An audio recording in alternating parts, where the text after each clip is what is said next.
I guess now I know why Mom didn't like me playing with the music box.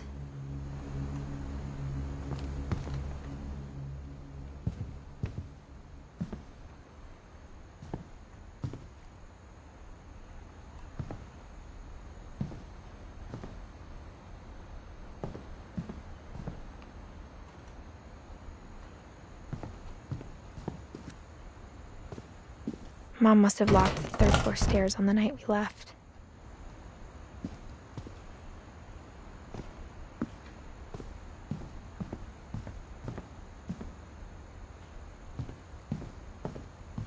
It's funny.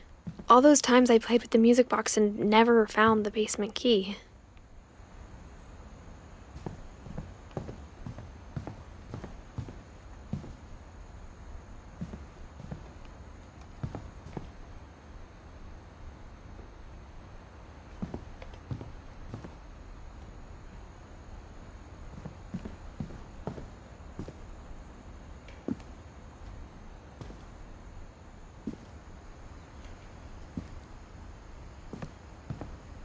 A lot of things got left behind in the whirlwind of that last night.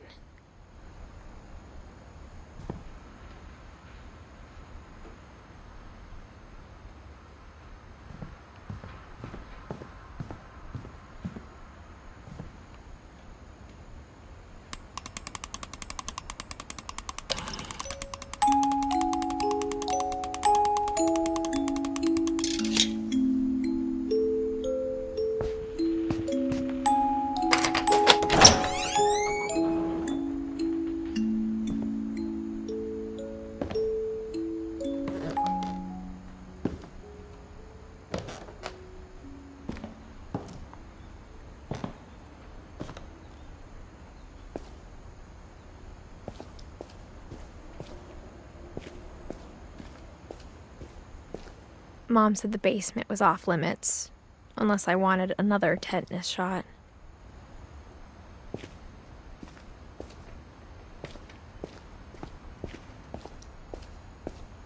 I saw Edie sneak down to the basement once, carrying packages.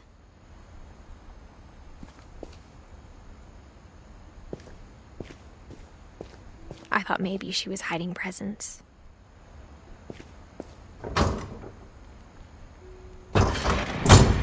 It turned out she was hiding a lot more than that.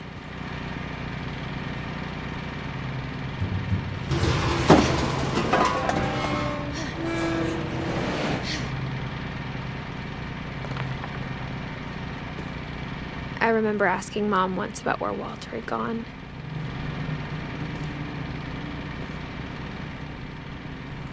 She said after Barbara died, he got as far away as he could.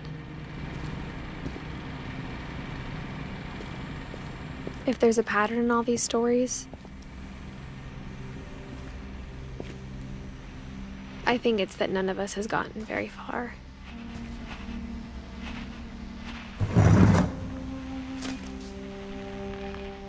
Goodbye, everyone. I can't believe I've been down here for 30 years. On that first day, after the shaking started, I didn't think I'd survive a week.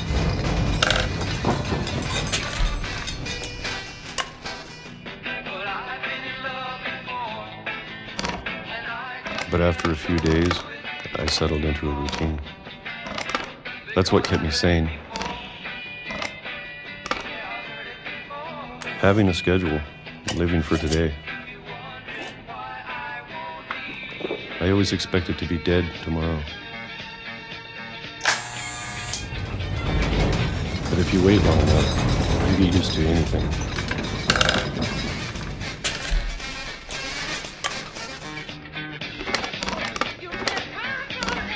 Even a monster on the other side of the door starts to feel normal. Almost friendly.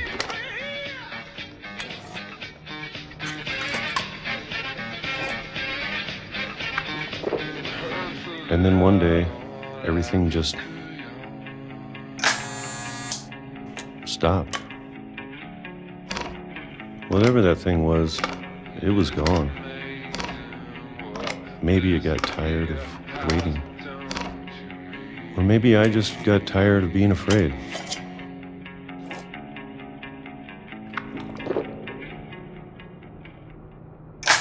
been a week now, the longest in 30 years. I'm done waiting. I have to leave while I still can.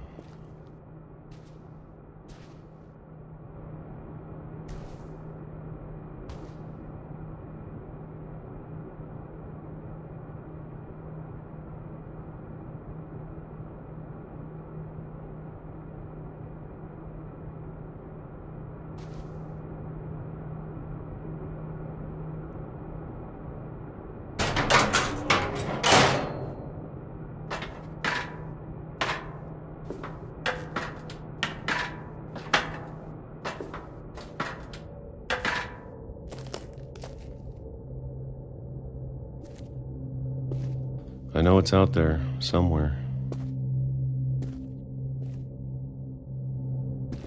Whatever killed Barbara and Molly and Calvin. Maybe this is all a mistake. But I need to stop living the same day. Even if it kills me.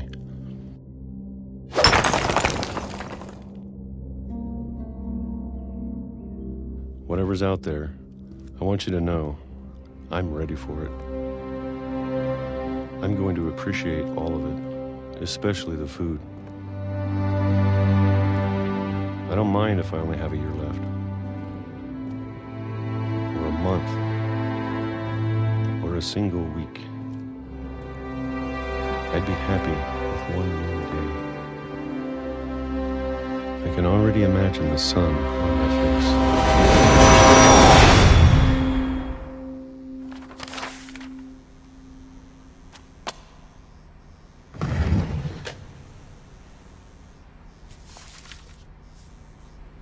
Walter died when I was 6. I can't believe my mom never told me he was down here.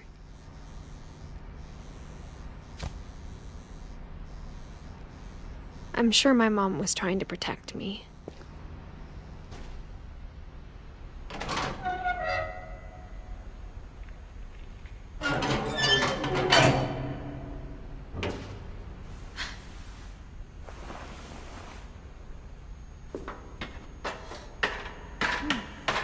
Maybe she was afraid I'd end up like Walter. But if she never told me about an uncle under the house, I can only imagine what else she was hiding. I don't want to make the same mistakes she made.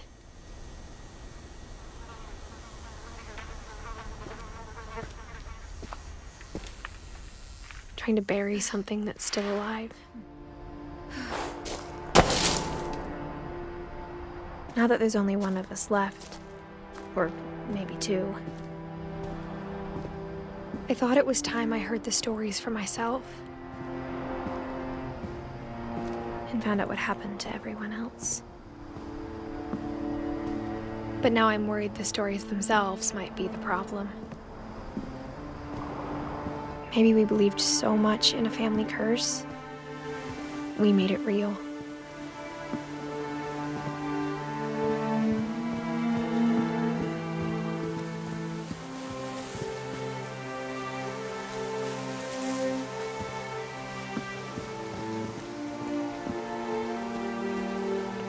I don't know if I should even be writing this.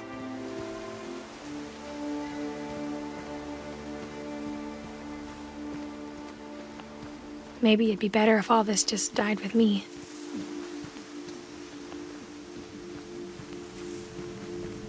But I thought you should know about your family.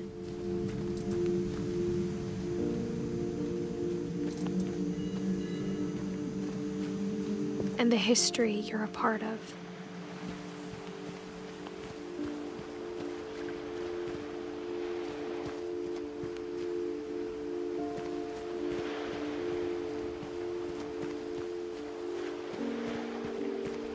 Though to be honest, I feel as lost as you probably do right now.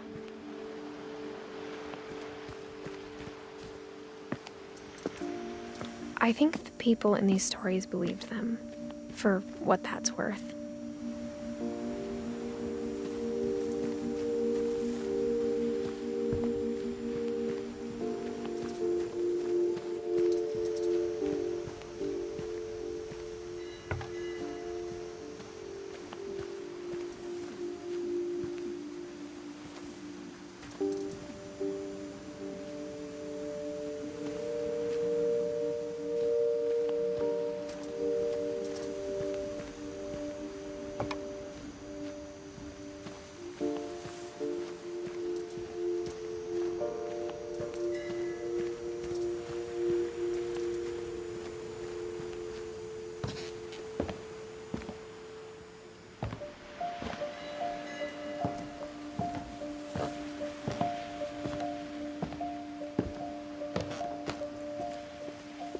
And when you look at the house, that history of imagination and stubbornness and madness, any of it seems possible.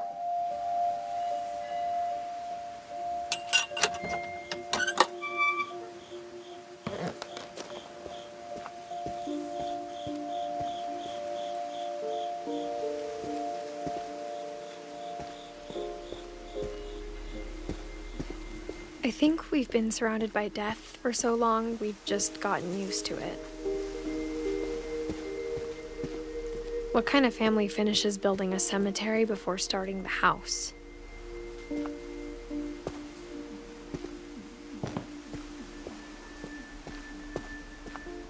It's embarrassing for me to admit this, but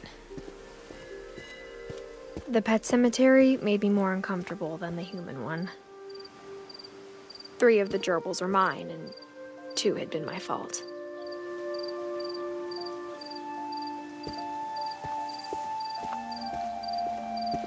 Sven built the house, but it was Edie who designed the cemetery.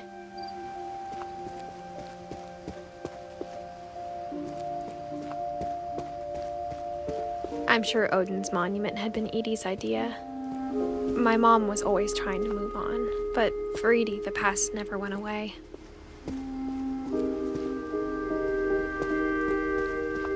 She could see it poking out of the water at low tide.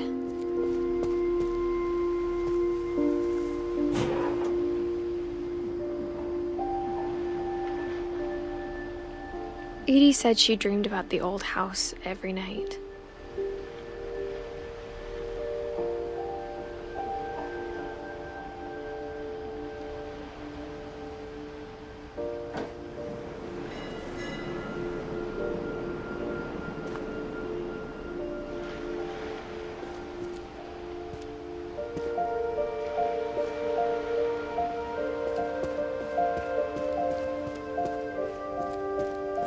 Edie's side was always easier for me to understand.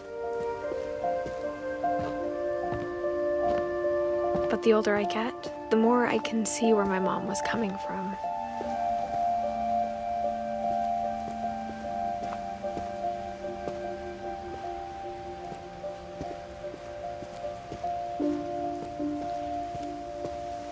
There's so many things I wish I could ask my mom now. Part of me thinks this is what she wanted all along. For me to come back someday and find everything out for myself.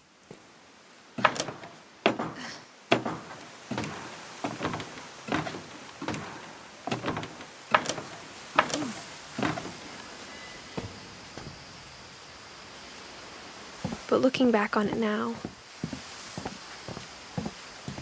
if she told me there was going to be so much climbing, I never would have come when I was 22 weeks pregnant.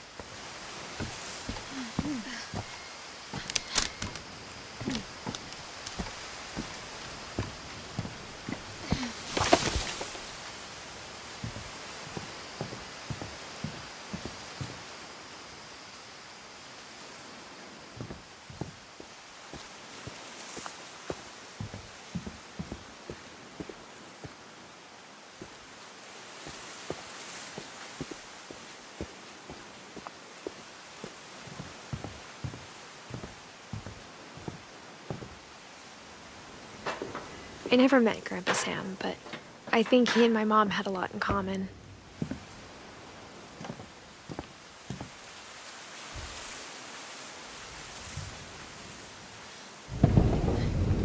They were both pretty intense. Sam spent his life shooting photos, but Mom said he got nervous being in front of the camera. I guess we're all afraid of something.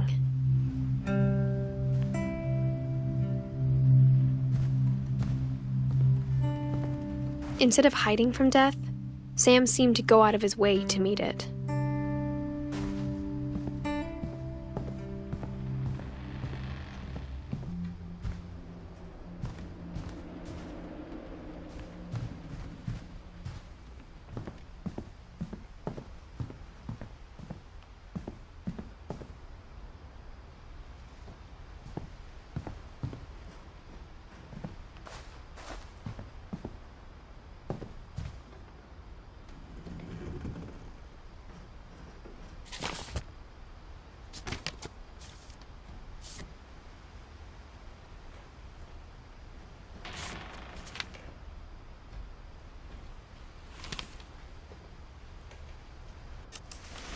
Dawn, I promise, you'll never forget this weekend.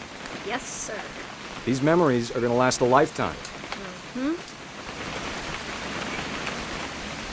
I gonna have to shoot anything?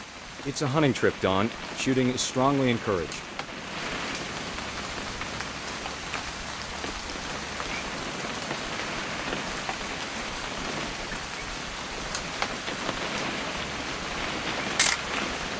Shouldn't we be leaving? Just want to get a shot of you, Dawn, then we can take off.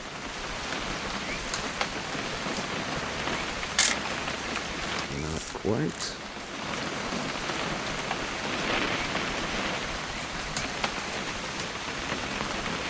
What? Perfect.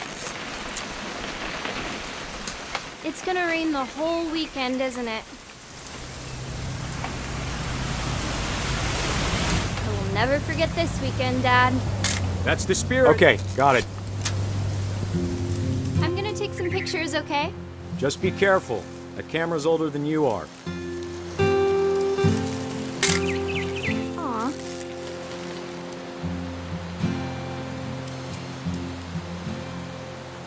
You're right, Dad. It's starting to clear up. Still freezing, though.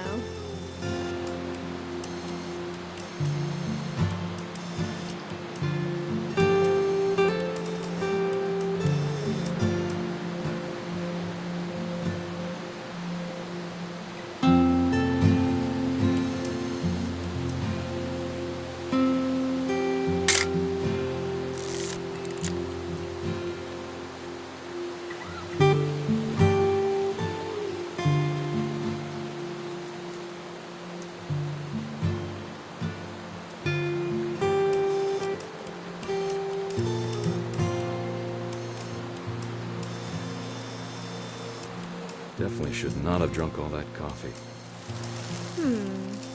Hold still while I take a picture of you. Day! That's a keeper. Nothing quite like being outside. I'm just saying, I'm not always gonna be here, Dawn. You'll need to remember this stuff, if you want to survive. I'll be fine, Dad. You know who else thought he was gonna be fine? Some guy who died. Dawn, I'm being serious. I know, Dad. You're always serious. Dad! Good eyes, Dawn.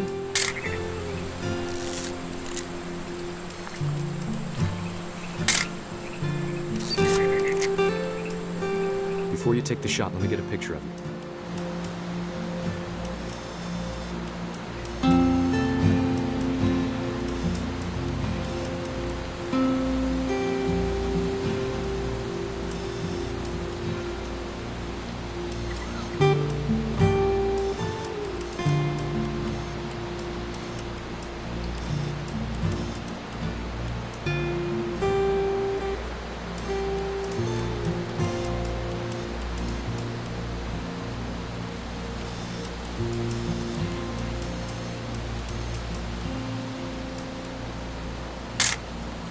I'm over here, Dad. Dad, Let me get behind you. Dawn, you don't have to do anything. But if you want to survive, you'll need to be strong. Great shot, Dawn!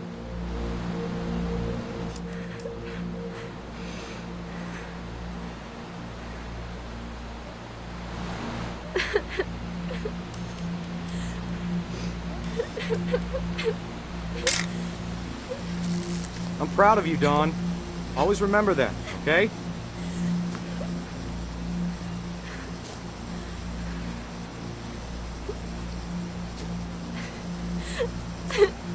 Sorry, Dawn. Just gotta reset the timer.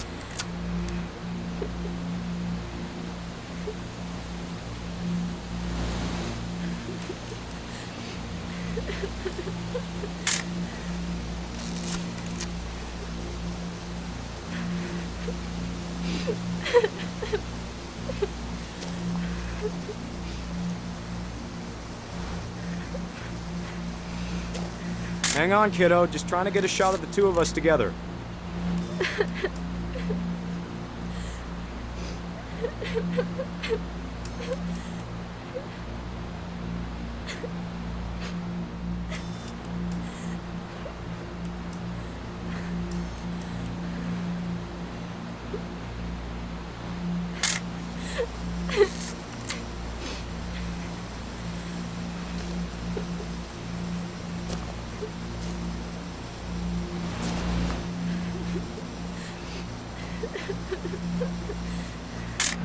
Crap.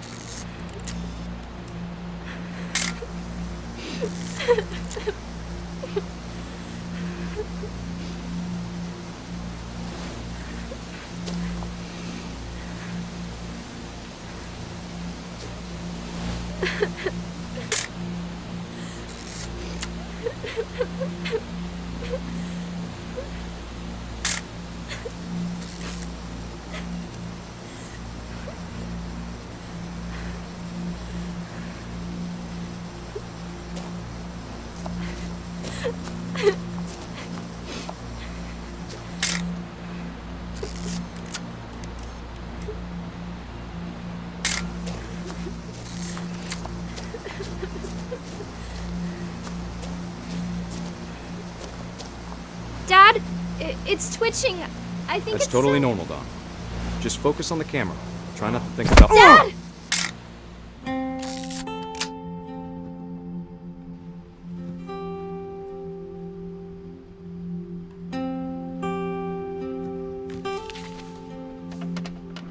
Of all these stories, that's the one I wish most that my mom had told me.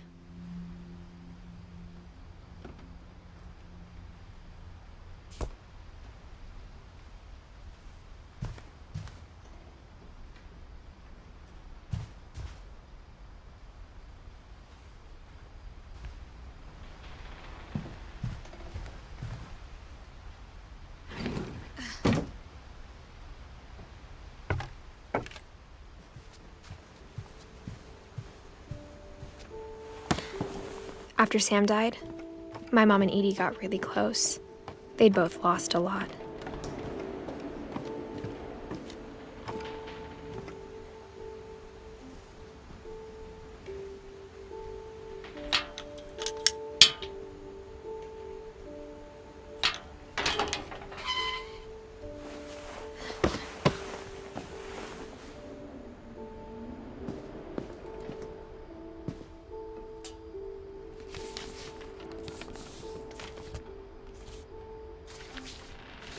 Dear Kay, do you remember the way Gregory used to laugh when he thought he was alone?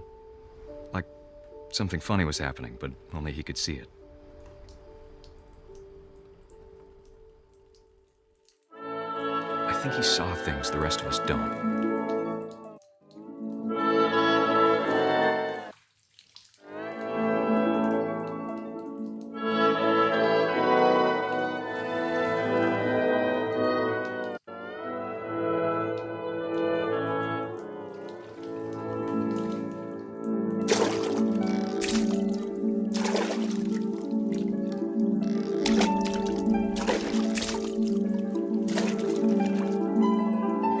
Watching's over, Gregory. It's time to... Hold on, sweetie. Hello?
I know you did everything you could. Maybe if I hadn't called that night. Damn it. Hold on, I don't want Gregory to hear this.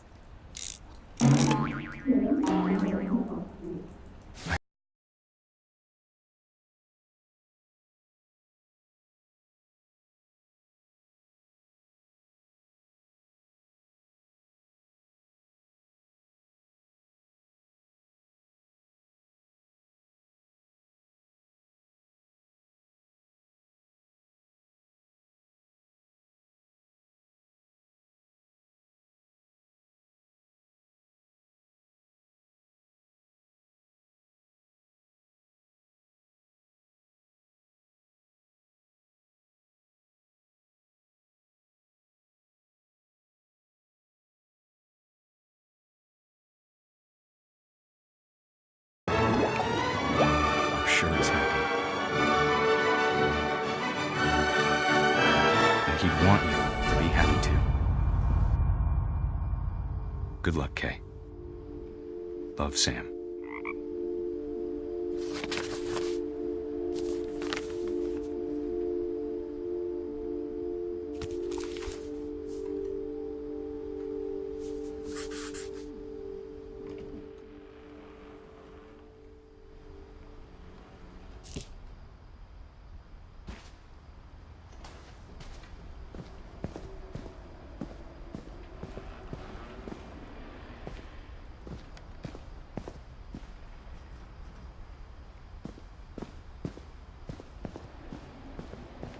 I can't imagine my mom ever writing poetry, and yet...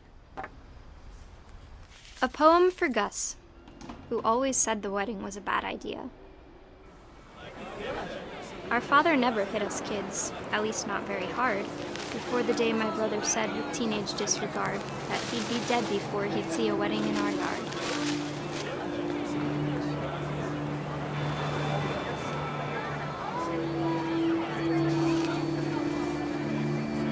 My father made him come, of course, but Gus stood far apart, just flew his kite and bottled up the storm inside his heart.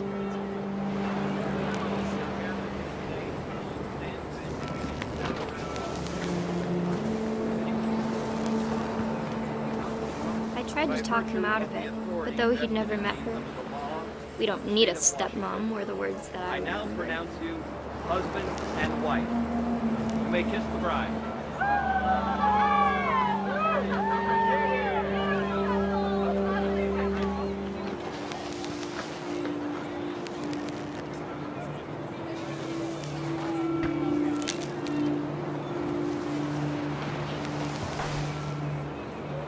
When the time for photos came, Dad ordered him to come here.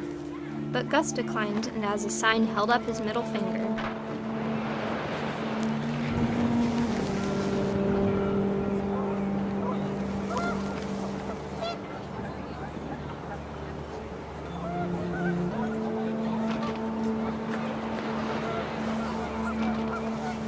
The wind picked up and panicked geese appeared and quickly went. But all the humans did that day was go inside the tent.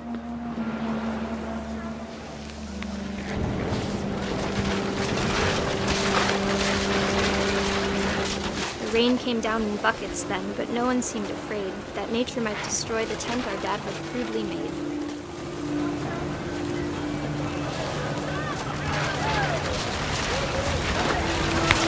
The thunder sounded much too close and full of angry power. But all my father said to this was, "Make the music louder."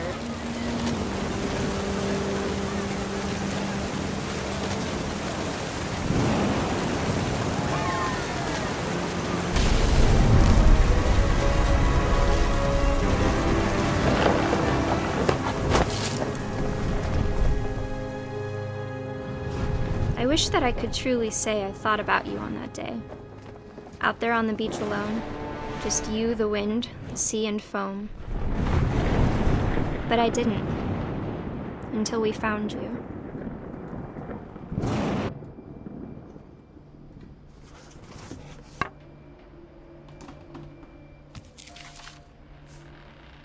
She never talked about him, but Mom told me once if I was a boy, they were going to name me Gus.